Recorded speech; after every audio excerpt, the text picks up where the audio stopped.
अपनी जबरदस्त श्रम शक्ति के सहारे राजस्थान के विकास में महत्वपूर्ण योगदान देने वाले भील समाज की हालत यह है कि वो आर्थिक, शैक्षणिक, सामाजिक और शारीरिक ही नहीं अपितु जीवन के हर क्षेत्र में बिल्कुल पिछड़े हुए हैं।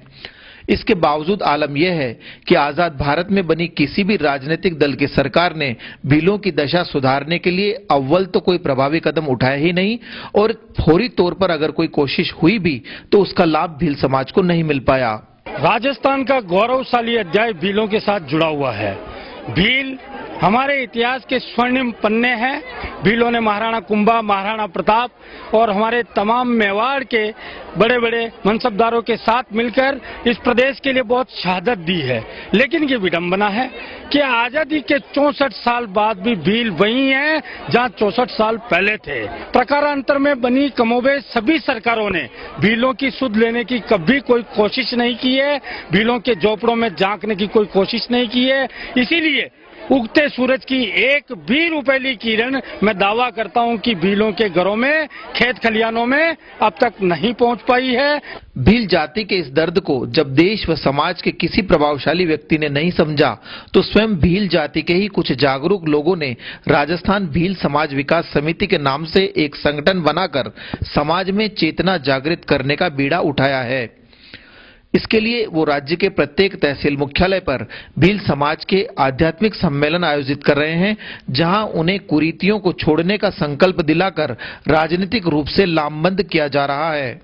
हम भील समाज को यहाँ सुसंगठित कर रहे हैं, एक मंच पर ला रहे हैं और जो समाज में जो कुरीतियां हैं उन कुरीतियों को मिटाने के लिए इन सबको समझाया जा रहा है। और विशेष तौर से हम जोर दे रहे हैं शिक्षा पर, क्योंकि शिक्षा ही एक ऐसी आंख है जो समाज को आगे ले जा सकती है, समाज को दिग्दर्शन करा सकती है।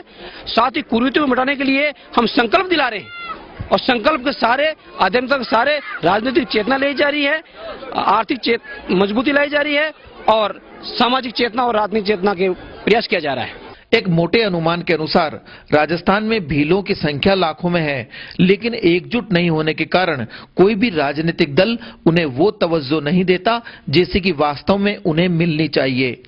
इसी का दुष्परिणाम यह है कि वर्षों से भीलों के उत्थान की खातिर संगठन के पदाधिकारियों द्वारा की जा रही 5 प्रमुख मांगों पर आज तक न तो किसी अधिकारी और न ही किसी राजनेता ने ध्यान देने की जहमत उठाई है। 5 मांगे हम राजस्थान सरकार के सामने रखी है। पहली हमारी मांग है एसटी आरक्षण की समीक्षा हो, क्योंकि आजादी के 64-65 सालों में भील समाज जहां का तहां पड़ा हुआ, उनको आज दिन तक एसटी आरक्षण का कोई लाभ नहीं मिला। हमारी जनसंख्या के अनुपात में भील समाज को अलग से आरक्षण मिले। और दूसरी मांग हमारी हर जिला मुख्यालय पे भील समाज के लिए निःशुल्क भूमि 2 बीघा की मांग की है, वो उनको छात्रावास बनाने के लिए। और तीसरी मांग हमारी है उदयपुर संभाग में जो उपयोजना लागू है वो पूरे राजस्थान में लागू है, ताकि हमारे भील समाज का भला और विकास हो सके। और चौथी मांग है हमारी कृषि कनेक्शन की, जो कृषि कनेक्शन में एससी में जो छूट है, एससी की तरह भीलों के लिए भी कृषि कनेक्शन में छूट हो, क्योंकि सामान्य वर्ग की बराबर ले रखा है एसटी में इन भीलों को, तो वो भील समाज वो डिमांड बराबर नहीं कर सकता, तो उनको छूट दे। 5वीं मांग हमारी है वर्षों से वन विभाग की जो जितनी भूमि है चाहे उनको जो है निःशुल्क पट्टे जारी करके उन भीलों को भूमि आवंटित की जाए। अपनी इन जायज मांगों को नहीं माने जाने से भीलों में भारी आक्रोश व्याप्त है तथा जैसे जैसे भील जाति में एकजुटता आती जा रही है, वो भी अपना हक हासिल करने के लिए आंदोलन की राह पर अग्रसर होने का मानस बना रहे हैं।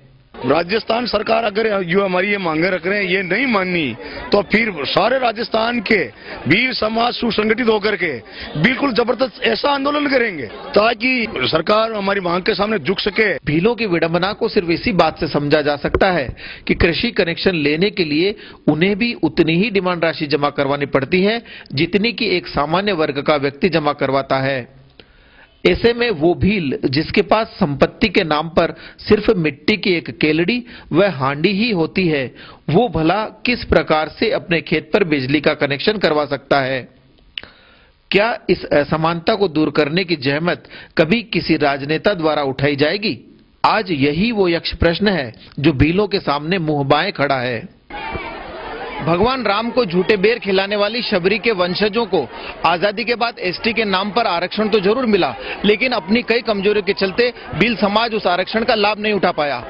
समाज के इस दर्द को राजस्थान भील समाज विकास समिति ने बखूबी समझा है और अब वो विभिन्न कार्यक्रमों के माध्यम से अपने समाज में राजनीतिक और सामाजिक चेतना लाने का प्रयास कर रहे हैं। तो ऐसे में अगर हम धरातल की स्थिति का आकलन करें तो वास्तव में भील समाज की आर्थिक और सामाजिक स्थिति इतनी नाजुक है कि यदि हमारी सरकारें सही मायने में दलितों का उद्धार करना चाहती है तो उन्हें भील समाज की इन 5 मांगों को हर हाल में पूरा करना चाहिए।